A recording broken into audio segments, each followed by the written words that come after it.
Ici Ghislain Plourde et bienvenue à l'émission Saint-Jean-sur-Richelieu. On a une édition particulière à vous proposer. Cette semaine, on la consacre au budget de cette année de la ville de Saint-Jean-sur-Richelieu. On se rappellera tous de l'exercice précédent, le budget de l'an dernier qui a suscité un tollé avec raison chez plusieurs contribuables avec cette hausse du compte de taxes, hausse vertigineuse de 7,75 %. Le budget de cette année, oui, comprend une hausse, mais cette augmentation est relativement modeste. Je vais même emprunter les mots de la mairesse André Bouchard. On parle d'un budget cette année de maintien de services et d'obligations aux lois. Ça n'a pas empêché le conseiller des districts des Préverts, Marie-de-Rome et Normandie-Ouest, François Roy, de voter contre l'exercice. Vous l'entendrez s'expliquer un peu plus tard. La conseillère Mélanie Dufresne prendra également la parole, elle, pour voter en faveur de ce budget.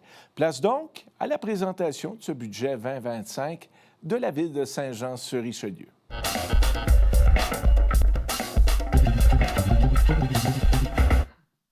La présentation de ce soir est le résultat d'un travail rigoureux, échelonné sur plusieurs mois. Je tiens d'ailleurs à remercier les membres du conseil municipal ainsi que nos équipes administratives pour l'engagement dans cet exercice structurant. Un merci spécial aux membres du comité des finances, soit Mme Claire Charbonneau, présidente, Jérémy Meunier, Annie Surprenant, Marco Savard et moi-même, ainsi qu'à vous, chers citoyens, puisque vos commentaires sont considérés dans nos décisions. Découvrons ensemble le budget 2025. Afin d'en saisir chaque aspect, commençons par le début, les grandes étapes du processus budgétaire. Nous survolerons ensuite les prévisions budgétaires, tant du côté des revenus que des dépenses. J'en profiterai au passage pour vous donner quelques faits saillants. Puis, on abordera le thème de la taxation avant de poursuivre avec la dette et nos orientations 2025. On se lance. Avant même de vous présenter le résultat du travail des équipes, je prends un moment pour expliquer la mécanique de la préparation d'un budget municipal, car c'est une réflexion complexe qui requiert plusieurs décisions et stratégies pour atteindre l'équilibre budgétaire. Pourquoi l'équilibre budgétaire? Je rappelle que la loi sur les cités et villes nous oblige à présenter un budget équilibré. Pour y arriver, on doit passer par 3 grandes étapes. La première, déterminer nos besoins financiers.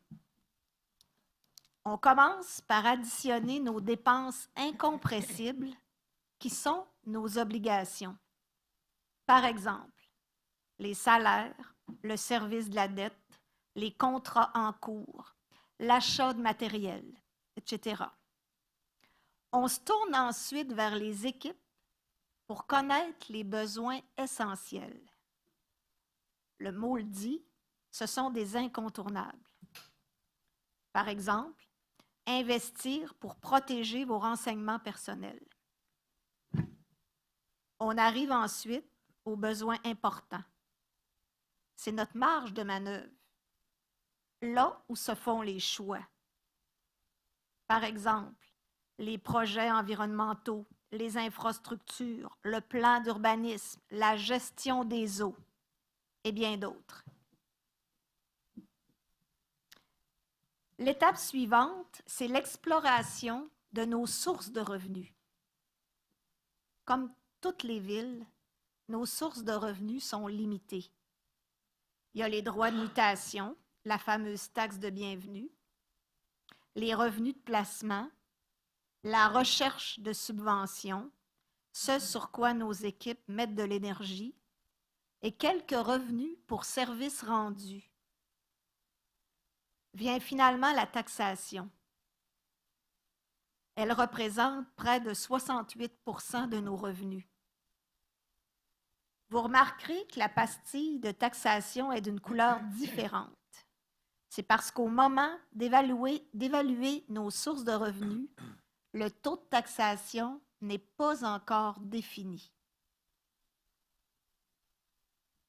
L'ultime étape du processus, les choix. Dans la précédente diapositive, la balance était déséquilibrée. Ce qu'il faut noter, c'est que les besoins sont plus grands que les moyens. Il y a donc beaucoup plus de dépenses que de revenus quand nous sommes en début de processus. C'est là qu'entrent en jeu les orientations budgétaires. Elles nous permettent de venir rééquilibrer la balance en guidant nos choix. C'est jamais facile. Cette année, nous avions demandé aux équipes municipales de limiter les dépenses au maximum, c'est-à-dire d'identifier ce dont elles avaient besoin pour maintenir le niveau de service actuel et répondre aux nouvelles obligations de la loi, sans plus. De là, nous avons complété l'exercice en confirmant les dépenses, puis en déterminant le taux de taxation qui nous permettait d'avoir les revenus nécessaires pour assurer les dépenses budgétées. Dernière chose importante à vous préciser avant de dévoiler les chiffres du nouveau budget. Le 1er janvier, le nouveau rôle d'évaluation entrera en vigueur. Je sais que la hausse de la valeur d'une propriété peut inquiéter certaines personnes. L'augmentation moyenne de la valeur d'une résidence unifamiliale a fait un bond de 47,5 %, résultat d'un marché immobilier exceptionnel. Je veux vous rassurer. Votre compte de taxes ne fera pas le même bond. Au dépôt d'un nouveau rôle, la Ville diminue son taux de base et de taxes spéciales pour s'assurer que la croissance de la valeur n'affecte pas le compte de taxes. Le schéma l'explique bien. Le taux de base est passé de 73 sous à 49 sous. Notre budget total d'exploitation se chiffre maintenant à 232 800 000 $. C'est une augmentation de 5,5 % par rapport à l'année précédente. Grâce à différentes stratégies, la hausse du compte de taxes moyen résidentiel sera limitée à 2,78 % ou l'équivalent d'un peu moins de 89 $. L'an dernier, on se le rappelle, l'exercice budgétaire était pénible. Nous faisions face à la tempête parfaite. Un contexte inflationniste, un rattrapage à entreprendre dans nos infrastructures, sans oublier d'importantes dépenses obligatoires liées au passage du cap des 100 000 habitants. C'est derrière nous et j'en suis bien contente. Collectivement, nous avons fait l'effort qui s'imposait et aujourd'hui, la pente est plus douce. Les dépenses, maintenant. Plus tôt, je vous ai parlé de différentes catégories de dépenses. Voici quelques faits saillants. D'abord, notre territoire. Avec l'évolution de normes environnementales et la rapidité des changements climatiques, on se doit d'agir. Concrètement, on prévoit des sommes pour le plan d'urbanisme et la gestion des eaux. On investit aussi dans nos infrastructures pour qu'elles s'adaptent à notre climat changeant. Bien que ce soit des investissements d'immobilisation, ces investissements impactent fortement le service de la dette. J'y reviendrai plus loin. On continuera aussi d'appuyer les organismes culturels, événementiels et communautaires qui sont essentiels au bien-être de notre communauté. Les organismes du territoire travaillent activement pour améliorer le milieu de vie des citoyens et la Ville les soutient à cet égard. Nous octroierons très bientôt un contrat de 10 ans pour la desserte en transport collectif. Une autre dépense importante qui s'inscrit dans notre vision de mobilité durable. C'est sans surprise et de façon très pertinente que nous avons l'obligation, en tant qu'organisation, de consacrer de l'argent à la protection des renseignements personnels et d'investir dans une technologie plus avancée. En 2025, on doit également prévoir la dépense pour la tenue d'élections municipales.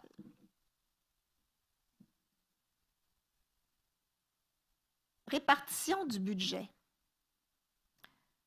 On constate que les travaux publics, la sécurité publique et le service de la dette représentent 50,7% de nos dépenses. C'est normal, c'est l'essence même d'une ville. On remarque aussi que le poids relatif de la masse salariale a diminué à 47% cette année. Une ville, c'est aussi, à la base, une entreprise de services. C'est une fierté de pouvoir dire que près de 7 employés sur 10 sont des Joannais, des Joannaises. Cela dit, on questionne, on challenge l'administration constamment. Peut-on optimiser? Les dernières données confirment qu'on se situe dans la moyenne pour ce qui est du nombre d'employés par habitant, et ce, même si nous assurons plus de services que d'autres villes de taille comparable, comme par exemple le fait d'avoir notre propre service de sécurité incendie, de police ou même de transport. Ces dépenses sont importantes dans notre budget. Elles nous permettent d'avoir une marge de contrôle sur l'augmentation des coûts ainsi que sur la qualité des services. Je suis fière qu'on déploie le talent à l'interne plutôt que de donner des contrats à l'externe. Je vous le rappelle, les contrats à l'externe n'apparaissent pas dans une masse salariale et ça coûte beaucoup plus cher qu'un employé régulier. Il faut garder ça en tête quand on parle d'optimisation. Passons maintenant aux revenus. Cette année encore, nous poursuivons nos efforts pour obtenir davantage de subventions qui aideront à la réalisation de projets importants pour notre communauté. Nous avons également révisé certains taux de taxation pour atteindre un meilleur équilibre dans le partage de la charge fiscale. Les terrains vagues desservis et les immeubles industriels d'une valeur supérieure à 2,5 millions de dollars sont concernés. Répartition des revenus. La taxation demeure notre principale source de revenus. Si on combine cette catégorie aux tarifs, c'est 79,5% de la totalité de nos revenus. Les subventions sont très sollicitées et difficiles à obtenir. Je vous assure que les équipes travaillent ardemment pour maximiser nos chances d'être retenues. Cette catégorie de revenus augmente de près de 1% en 2025. Regardons la taxation. Ici, on vous présente la répartition des... Nous avons toujours l'objectif d'équilibrer davantage la charge fiscale entre les différentes catégories. Cette année, le pourcentage attribué à la catégorie résidentielle 1 à 5 logements diminue de 1,2 pour atteindre 56,5 %. Voici de nouveau comment se traduit le budget sur le compte de taxes d'une maison unifamiliale. On parle d'une augmentation annuelle du compte de taxes d'approximativement 89 $ pour une maison évaluée à 517 636. Ceci inclut les tarifs qu'on décortique à la diapo suivante. Pour l'aqueduc et l'égout, le montant passe de 270 à 284 $. Le tarif pour la collecte de matières résiduelles et recyclables est pour sa part majoré de 5 $. Pour le taux de taxe spéciale, qui est relié à la protection de nos écosystèmes naturels, le nouveau taux est de 0,0033. Un exemple concret. Nous avons simulé le compte de taxe résidentielle moyen de 2024 versus celui de 2025. Nous avons également ajouté une colonne pour vous permettre de visualiser l'impact de la neutralisation du taux à la suite du nouveau rôle d'évaluation. La variation des taux de taxation crée une différence de 70 $ alors que la tarification engendre une hausse d'environ 19 $. Comme à l'habitude, les paiements de taxes se feront en 4 versements, dont le premier sera le 13 février. J'en profite d'ailleurs pour inviter tous les propriétaires à s'inscrire à notre compte de taxes en ligne. Une façon pratique de prévoir les paiements et d'avoir accès à son solde en tout temps. La dette maintenant. Nous faisons une saine gestion du service de la dette. C'est grâce à ça que nous pouvons bonifier et mettre à niveau nos infrastructures. On remarque d'ailleurs qu'elle suit une courbe ascendante depuis 2022. C'est le signe du rattrapage que nous avons amorcé en matière d'investissement dans nos infrastructures. On se rappelle d'ailleurs que cette année, nous prévoyons davantage de dépenses pour assurer la résilience de nos infrastructures. Au total, ce sont 26 800 000 $ qui seront investis dans le remboursement du service de la dette en 2025. C'est 13 % de notre budget. Tout ça nous mène vers l'avenir. Il reste plusieurs beaux projets à réaliser pour mener notre ville encore plus haut.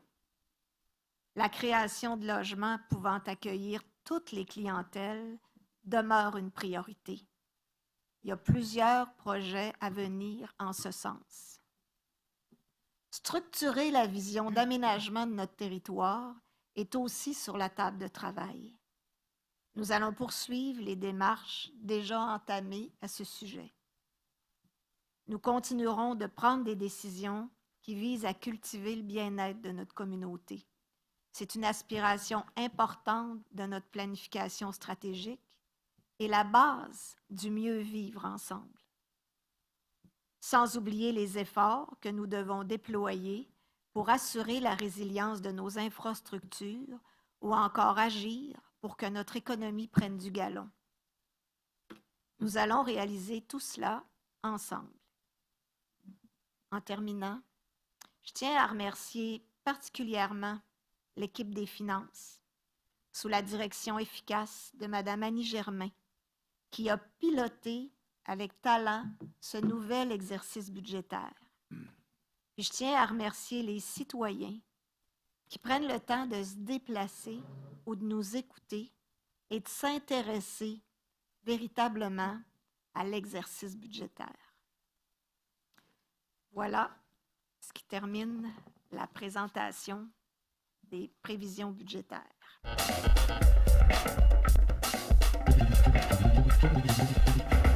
Alors, M. Roy, vous demandez le vote. J'imagine que vous voulez vous exprimer contre le budget. Oui.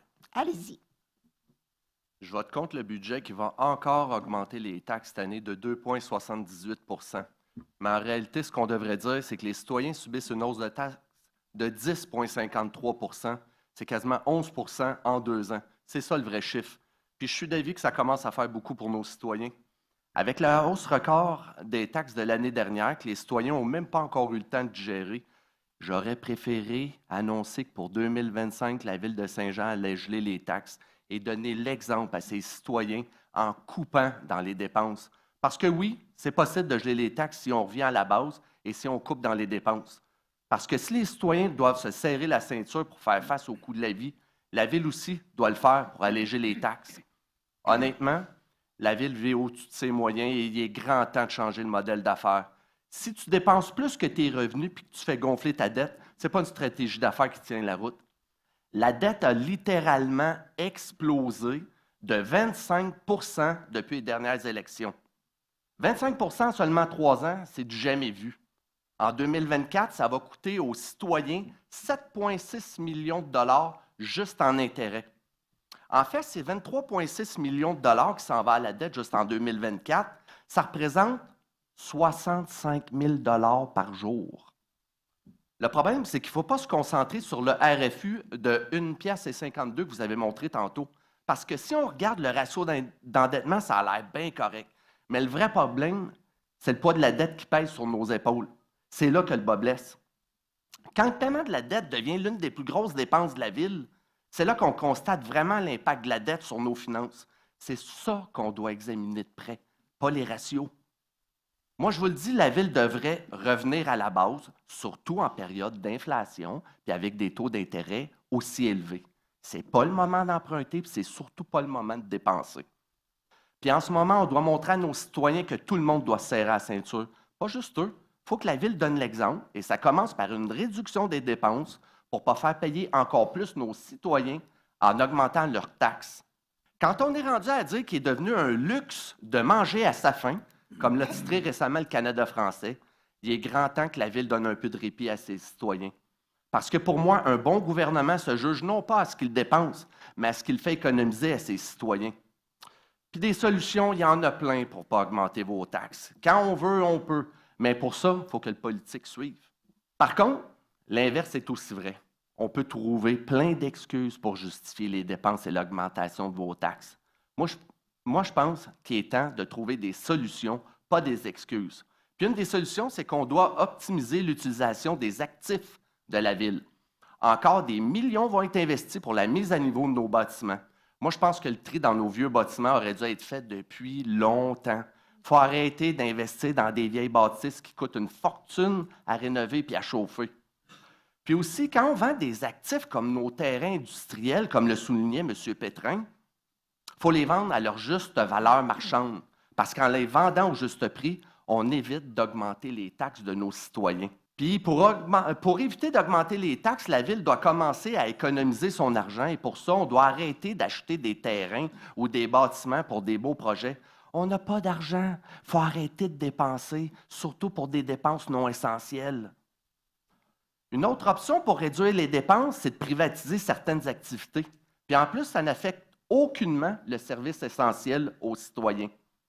Puis la Ville doit aussi augmenter les partenariats publics-privés pour financer tous les projets d'infrastructure, mais aussi tous les parcs, les patinoires, les piscines, les passerelles, etc. Pour économiser encore plus, on devrait aussi optimiser la fonction publique. Ce n'est pas en augmentant la fonction publique d'année en année qu'on va y arriver. Si on vient à la base, en dépensant seulement pour l'essentiel, ça libère des employés pour d'autres tâches qu'on donnerait normalement à des sous-traitants. Ça nous permettrait ça nous permettrait de conserver les emplois tout en économisant de l'argent. Bref, il y a plein de solutions pour ne pas augmenter les taxes, mais il y a aussi plein d'excuses pour justifier leur augmentation. C'est pour ça que je vote contre. Merci.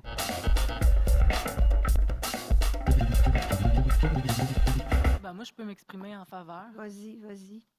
L'an dernier, j'avais voté contre le budget alors que nous avions eu une augmentation de taxes de 7,75 %. Je me posais la question alors, est-ce que le citoyen moyen en a pour son argent en frais de service? La réponse était, ma réponse dans ma réflexion, c'était la population a augmenté de 3 %, les effectifs municipaux ont augmenté de 14 %. Cette année, je vais voter pour le budget grâce à la pression exercée par le groupe d'élus indépendants et majoritaires ici autour de la table. On a réussi à contenir la hausse de taxes sous la barre de 3 %. C'est un budget qui nous amène dans la bonne direction, mais on devra en faire plus pour les années à venir. À titre d'exemple, dans le budget 2025, la masse salariale passe de 48 % à 47 % de nos dépenses totales. C'est bien, mais c'est encore loin des villes comparables à Québec. Par exemple, Lévis ont voté un budget de 2,9 % qui ressemble à notre vote de taxation aujourd'hui, mais ils ont une masse salariale de 43,3 %.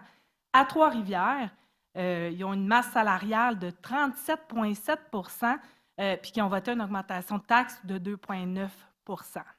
Ainsi, on devra mettre plus d'efforts pour optimiser les effectifs, comme M. Roy le stipule, et aussi questionner la pertinence de certains services et peut-être revoir nos façons de faire. Saint-Jean-sur-Richelieu doit augmenter ses revenus par le biais d'activités industrielles et commerciales, contenir sa masse salariale pour éviter les augmentations de taxes. La Ville a besoin d'air dans ses finances, à défaut de quoi les taxes vont augmenter plus vite que l'inflation, à moins de couper dans des services. Nous sommes à la croisée des chemins.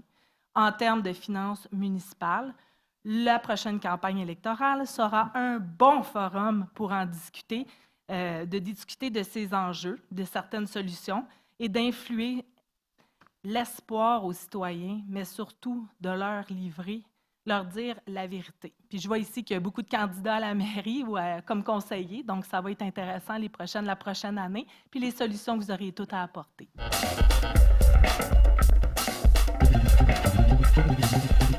Voilà, ça complète cette édition de Saint-Jean-sur-Richelieu pour cette semaine, en espérant que vous avez apprécié. Je vous rappelle que vous pourrez revoir cette émission via notre site Internet, tvhr9.com. Ici Ghislain Plourde, merci beaucoup d'avoir été à l'écoute et on se dit à la semaine prochaine.